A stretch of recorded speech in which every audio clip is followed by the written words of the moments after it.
Ready? Ready. Now? Soon.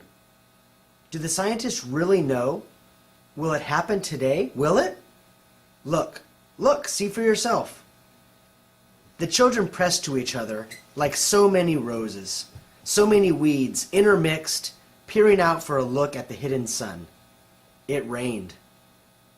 It had been raining for 7 years, thousands upon thousands of days, compounded and filled from one end to the other with rain, with the drum and gush of water, with the sweet crystal fall of showers, and the concussion of storms so heavy they were tidal waves come over the islands. 1,000 forests had been crushed under the rain, and grown up 1,000 times to be crushed again.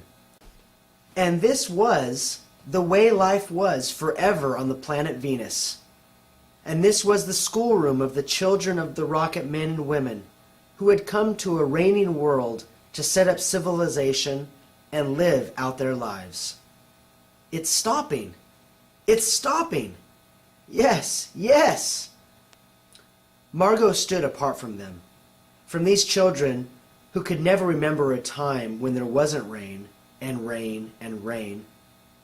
They were all 9 years old, and if there had been a day 7 years ago when the sun came out for an hour and showed its face to the stunned world, they could not recall. Sometimes at night, she heard them stir in remembrance, and she knew they were dreaming and remembering gold or a yellow crayon or a coin large enough to buy the world with. She knew they thought they remembered a warmness, like a blushing in the face, in the body, in the arms and legs and trembling hands. But then they always awoke to the tatting drum, the endless shaking down of clear bead necklaces upon the roof, the walk, the gardens, the forests, and their dreams were gone.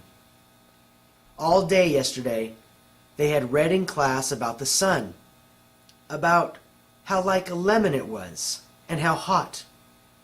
And they had written small stories or essays or poems about it.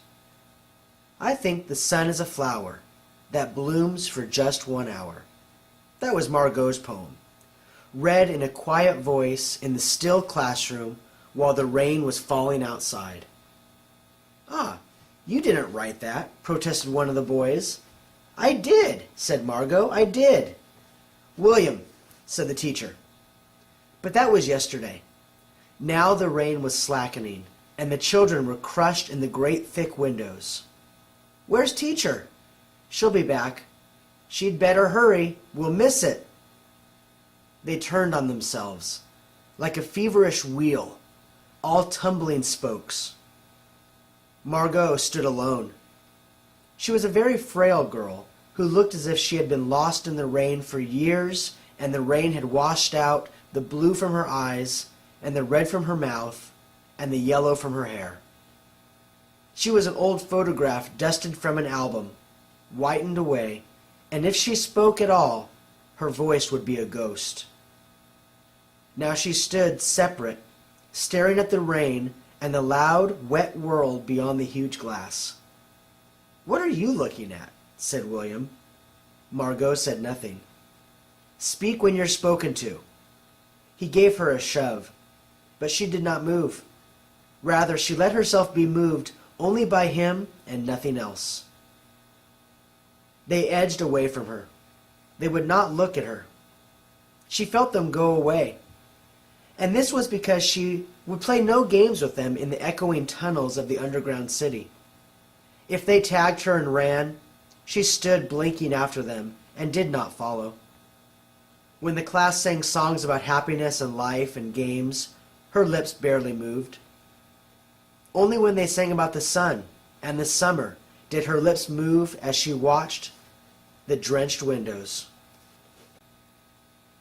And then, of course, the biggest crime of all was that she had come here only 5 years ago from Earth. And she remembered the sun the way the sun was, and the sky was when she was 4 in Ohio. And they had been on Venus all their lives. and they had been only 2 years old when the last sun came out, and had long since forgotten the color and the heat of it, and the way it really was. But Margot remembered. "It's like a penny," she said once, eyes closed.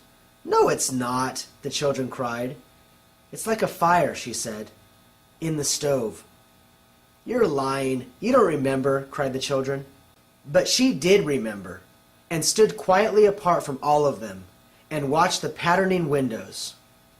And once, a month ago, she had refused to shower in the school shower rooms, had clutched her hands to her ears and over her head, screaming the water mustn't touch her head.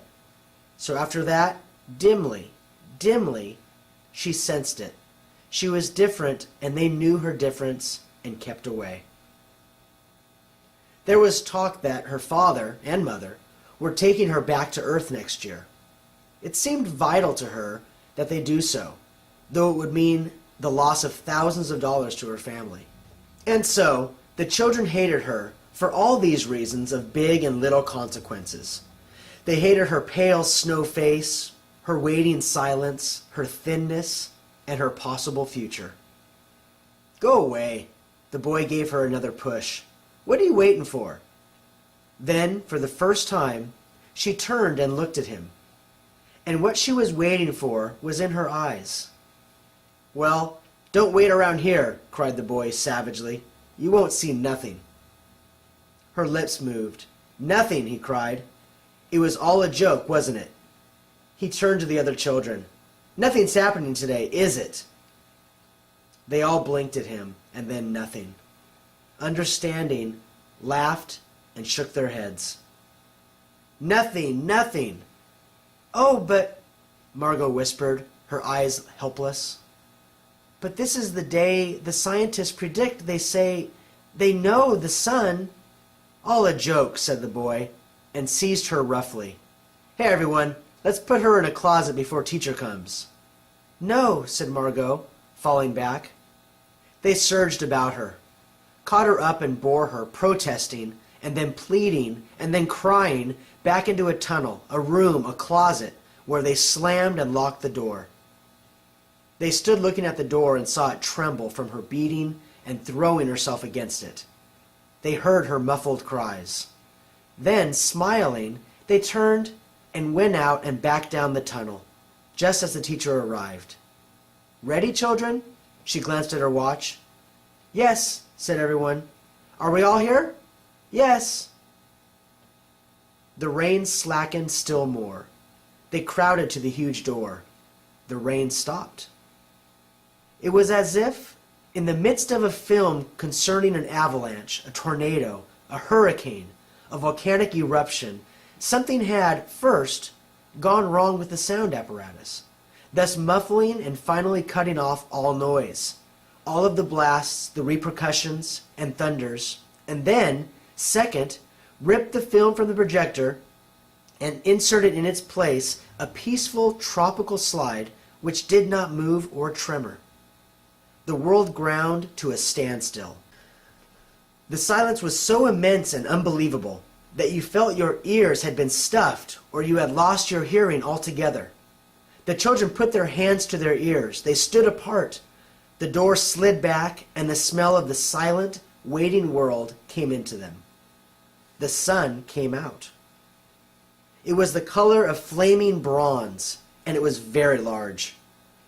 And the sky around it was a blazing blue tile color, and the jungle burned with sunlight as the children, released from their spell, rushed out, yelling into the springtime. "Now don't go too far," called the teacher after them. "You've only got 2 hours, you know. You wouldn't want to get caught out." But they were running and turning their faces up to the sky and feeling the sun on their cheeks like a warm iron. They were taking off their jackets and letting the sun burn their arms. "Oh, it's better than the sun lamps, isn't it? Much, much better." They stopped running and stood in the great jungle that covered Venus, that grew and never stopped growing, tumultuously, even as you watched it. It was a nest of octopi, clustering up great arms of flesh-like weed, wavering, flowering in this brief spring. It was the color of rubber and ash, this jungle from the many years without sun. It was the color of stones and white cheeses and ink, and it was the color of the moon. The children lay out laughing on the jungle mattress and heard it sigh and squeak under them, resilient and alive. They ran among the trees. They slipped and fell. They pushed each other. They played hide and seek and tag, but most of all, they squinted at the sun until tears ran down their faces. They put their hands up to that yellowness and that amazing blueness, and they breathed of the fresh, fresh air, and listened to the silence which suspended them in a blessed sea of no sound and no motion. They looked at everything and savored everything. Then, wildly, like animals escaped from their caves, they ran in shouting circles. They ran for an hour and did not stop running. And then, in the midst of their running, one of the girls wailed. Everyone stopped. The girl, standing in the open, held out her hand. "Oh, look, look," she said, trembling. They came slowly to look at her opened palm. In the center of it, cupped and huge, was a single raindrop. She began to cry, looking at it. They glanced quietly at the sky. Oh, oh. A few cold drops fell on their noses and their cheeks and their mouths. The sun faded behind a stir of mist. A wind blew cool around them. They turned and started to walk back toward the underground house, their hands at their sides, their smiles vanishing away. A boom of thunder startled them, and like leaves before a new hurricane, they tumbled upon each other and ran. Lightning struck 10 miles away, 5 miles away, a mile, a half mile. The sky darkened into midnight in a flash. They stood in the doorway of the underground for a moment until it was raining hard. Then they closed the door and heard the gigantic sound of the rain falling in tons of avalanches, everywhere and forever. Will it be 7 more years? Yes, 7. Then one of them gave a little cry. "Margot!" "What?" "She's still in the closet where we locked her. Margot!" They stood as if someone had driven them, like so many stakes, into the floor. They looked at each other and then looked away. They glanced out at the world that was raining now, and raining steadily. They could not meet each other's glances. Their faces were solemn and pale. They looked at each other's hands and feet, their faces down. "Margot!" One of the girls said, "Well..." No one moved. "Go on," whispered the girl. They walked slowly down the hall in the sound of cold rain. They turned through the doorway to the room in the sound of the storm and thunder, lightning on their faces, blue and terrible. They walked over to the closet door slowly and stood by it. Behind the closet door was only silence. They unlocked the door even more slowly and let Margot out.